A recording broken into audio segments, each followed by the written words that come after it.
Ask a soldier, a private, a corporal, a non-commissioned officer, who has abandoned his old parents, his wife, his children, why he is preparing to kill men whom he does not know. He will at first be astonished at your question. He is a soldier, he's taken the oath, and it's his duty to fulfill the orders of his commanders. If you tell him that war, the slaughter of men, does not conform to the command, "Thou shalt not kill," he will say, "And how if ours are attacked? For the king, for the orthodox faith?" One of them said in answer to my question, "And how if he attacks that which is sacred?" "What do you mean?" I asked. "Why," said he, "the banner." And if you endeavor to explain to such a soldier that God's commandment is more important not only than the banner, but than anything else in the world, he will become silent, or he will get angry and report you to the authorities. Ask an officer, a general, why he goes to war. He will tell you that he's a military man, and that the military are indispensable for the defense of the fatherland. As to murder not conforming to the spirit of the Christian law, this does not trouble him, as either he does not believe in this law, or if he does, it is not in the law itself, but in that explanation which has been given to this law. And above all, he, like the soldier, in place of the personal question, what should he do himself, always puts the general question about the state or the fatherland. At the present moment, when the fatherland is in danger, one should act and not argue, he will say.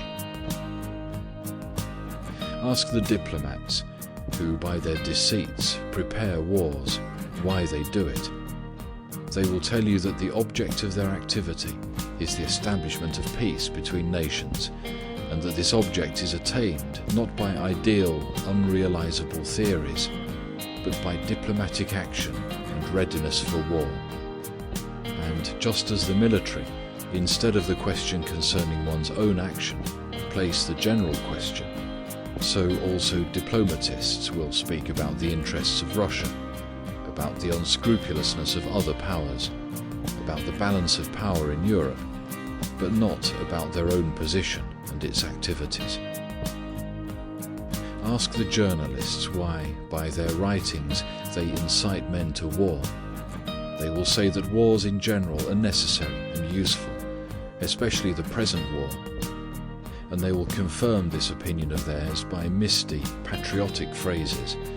And just like the military and diplomatist, to the question why he, a journalist, a particular individual, a living man, acts in a certain way, he will speak about the general interests of the nation, about the state, civilization, the white race.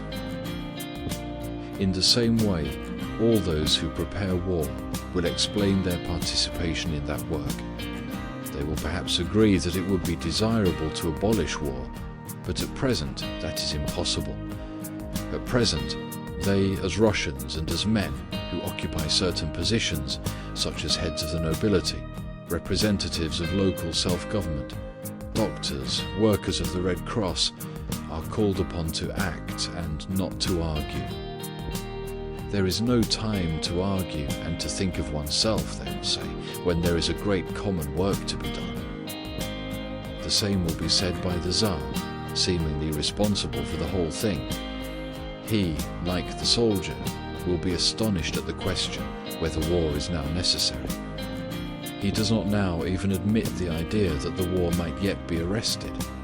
He will say that he cannot refrain from fulfilling that which is demanded of him by the whole nation, that although he does recognize that war is a great evil, and has used and is ready to use all possible means for its abolition, in the present case he could not help declaring war and cannot help continuing it. It is necessary for the welfare and glory of Russia. Every one of these men, to the question why he, so-and-so, Ivan, Peter, Nicholas, whilst recognizing as binding upon him the Christian law, which not only forbids the killing of one's neighbor, but demands that one should love him, serve him, why he permits himself to participate in war, that is in violence, loot, murder, will infallibly answer the same thing, that he is thus acting in the name of his fatherland, or faith, or oath, or honor, or civilization, or the future welfare of the whole of mankind. In general, of something abstract and indefinite. Moreover, these men are always so urgently occupied, either by preparation for war or by its organization, or discussions about it, that in their leisure time they can only rest from their labors, and have not time to occupy themselves with discussions about their life, regarding such discussions as idle